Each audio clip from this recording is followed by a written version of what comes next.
आखिर कौन थी लता मंगेशकर?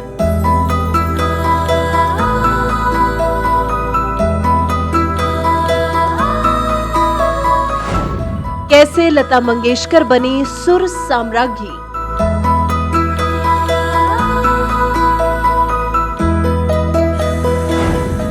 लता जी ने किस फिल्म के लिए गाया पहला गाना?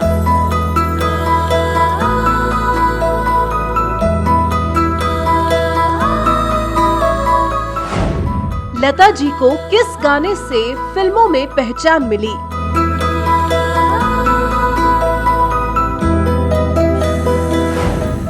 लता मंगेशकर ने कैसे गाए 30,000 से ज्यादा गाने?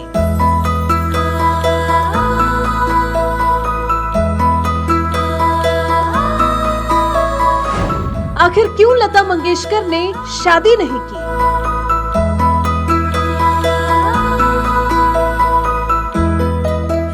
बचपन से लेकर 92 साल की उम्र तक लता जी के जीवन में क्या कुछ खास हुआ? ऐसे सभी सवालों के जवाब चाहिए तो पहले उनके बचपन को याद करना होगा।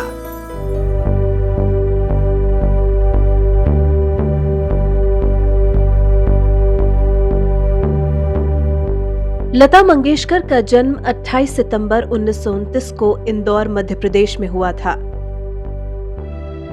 उनके पिता दीनानाथ मंगेशकर भी बड़े गायक थे और मां शेवंती मंगेशकर एक घरेलू कामकाजी महिला। संगीत के माहौल में बढ़ रही लता ने 5 साल की उम्र से ही क्लासिकल म्यूजिक सीखना शुरू कर दिया।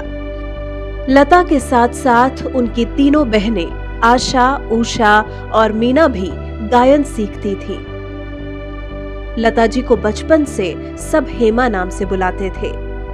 लता जब 5 साल की थी तो पहली बार उन्होंने एक नाटक में अभिनय किया और अपने पिता के साथ स्टेज पर प्रस्तुति देनी शुरू की। कहा जाता है पहली बार लता मंगेशकर ने वसंत जोगलेकर की फिल्म कीर्ति हसाल के लिए गाना गाया, लेकिन लता के पिता नहीं चाहते थे उनकी बेटी फिल्मों में गाना गाए, इसलिए उनकी जिद पर गाना फिल्म से हटाना पड़ा। लता जब 13 साल की थी तो जीवन में संघर्ष ने चुपके से प्रवेश किया। इसी साल यानी 1942 में इनके पिता दीनानाथ मंगेशकर का देहांत हो गया था।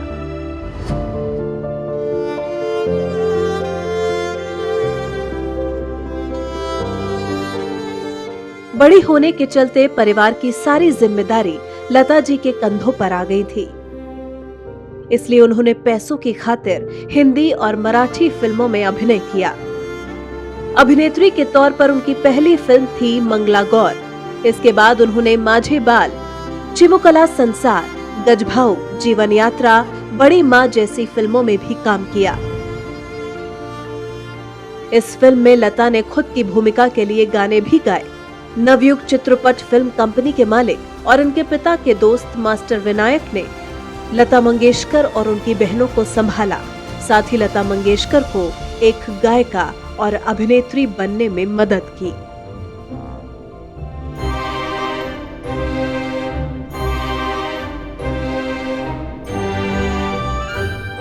जिस समय लता जी ने गायकी को अपना करियर बनाने की सोची, उस समय नूरजहां, शमशाद बेगम, राजकुमारी और अमीर बाई कर्नाटकी जैसे दिग्गज हस्तियों का डंका बजता था।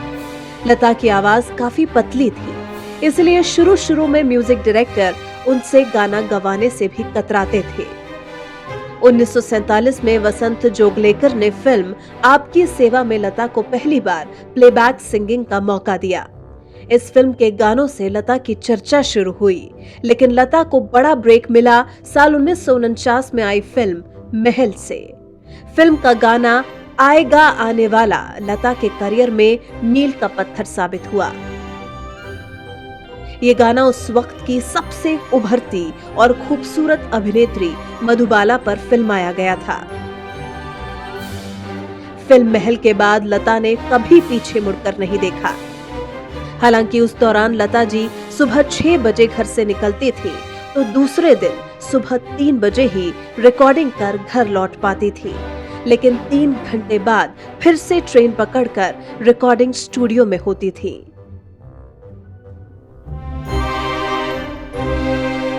वो साल 1960 था। लता को ए मेरे वतन के लोगों गाना नेशनल स्टेडियम में लाइव गाना था। उस वक्त वहां देश के पहले प्रधानमंत्री जवाहरलाल नेहरू थे। लता गाना गा रही थी तो नेहरू जी की आंखों से आंसू बह रहे थे। इस गाने को सुनने के बाद नेहरू जी लता से बात करना चाहते थे। ये जानकर लता काफी घबरा गई। उन्हें लगा था गाने में कोई गलती हो गई, लेकिन जब वो नेहरू जी से मिली तो उनकी आंखों में आंसू थे। इस दौरान नेहरू ने लता जी से कहा, लता तूने मुझे रुला दिया।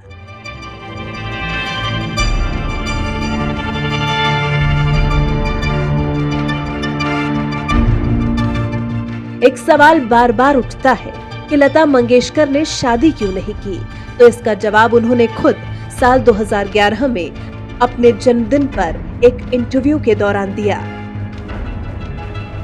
सब कुछ भगवान की इच्छा के अनुसार होता है। जीवन में जो भी होता है वो अच्छे के लिए होता है, और जो नहीं होता वो भी अच्छे के लिए ही होता है। अगर ये सवाल मुझसे 4-5 दशक पहले पूछा जाता तो शायद आपको कुछ और जवाब मिलता, लेकिन आज मेरे पास ऐसे विचारों के लिए कोई जगह नहीं है। हालांकि कई रिपोर्ट्स में कहा जाता रहा बीसीसीआई के अध्यक्ष रहे राज सिंह डूंगरपुर और लता मंगेशकर शादी करना चाहते थे, लेकिन डूंगरपुर के परिवार ने इनकार कर दिया। हालांकि लता जी ने कभी इस विषय पर कुछ नहीं कहा। अपने इंटरव्यू में लता जी ने एक बार कहा था, घर के सभी सदस्यों की जिम्मेदारी मुझ पर थी। ऐसे में कई बार शादी का ख्याल आता भी था तो उस पर अमल नहीं कर सकती थी। बेहद कम उम्र में ही मैं काम करने लगी थी। मेरे पास बहुत ज्यादा काम रहता था। लता मंगेशकर ने 92 साल के जीवन में 36 भाषाओं में करीब 30,000 से ज्यादा गाने गाए। 1000 से ज्यादा फिल्में उनके गायकी से यादगार बन गईं। साल 1949 में महल से उड़ान पकड़ते उनके करियर ने बड़ी बहन, छोटी भाभी, बरसात, श्री 420, चोरी चोरी, बैजू बावरा, मदर इंडिया, देवदास जैसी फिल्मों में गाने गाए। उस वक्त के हर बड़े म्यूजिक डायरेक्टर ने लता की आवाज का भरपूर इस्तेमाल किया। कहा जाता है जब लता जी फिल्म बैजू बावरा के गाने तू गंगा की मौज में जमुना की धारा को रिकॉर्ड कर रही थी तो उनकी तबीयत कुछ ज्यादा खराब थी। उन्हें तेज बुखार था, लेकिन उनकी संगीत साधना ऐसी थी कि गाना रिकॉर्ड करके ही उन्होंने दम लिया। जैसे ही गाने की रिकॉर्डिंग खत्म हुई, लता मंगेशकर बेहोश होकर गिर पड़ी।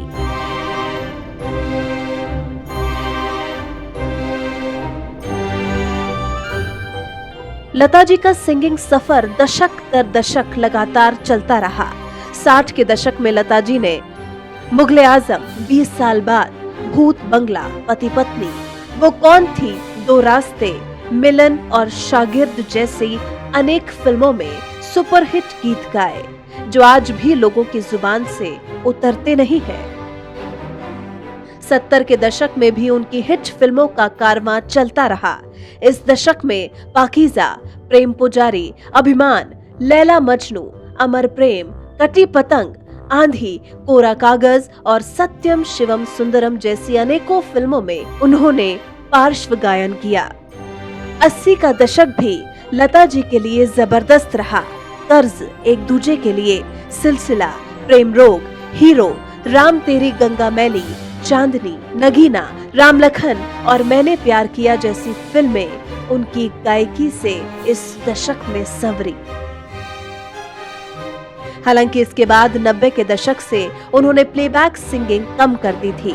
फिर भी कई ब्लॉकबस्टर फिल्मों में इस दशक में भी उनकी आवाज जरूर देखने को मिली।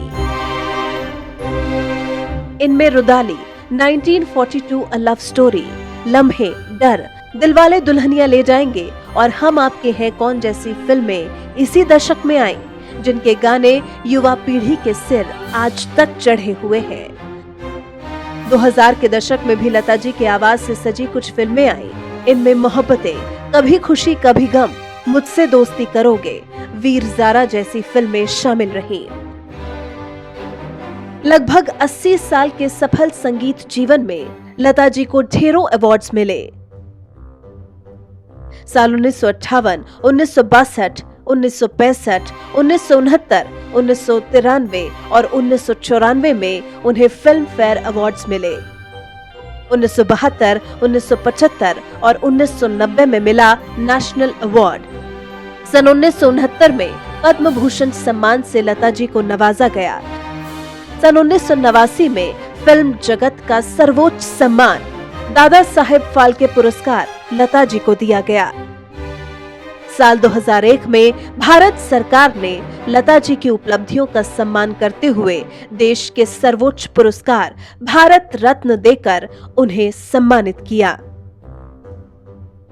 माना जाता है लता मंगेशकर ने आखिरी बार दो राम रक्षा स्तोत्र में अपनी आवाज दी। भारतीय संगीत और पार्श्व गायन में बहुत बड़ी क्षति हुई है।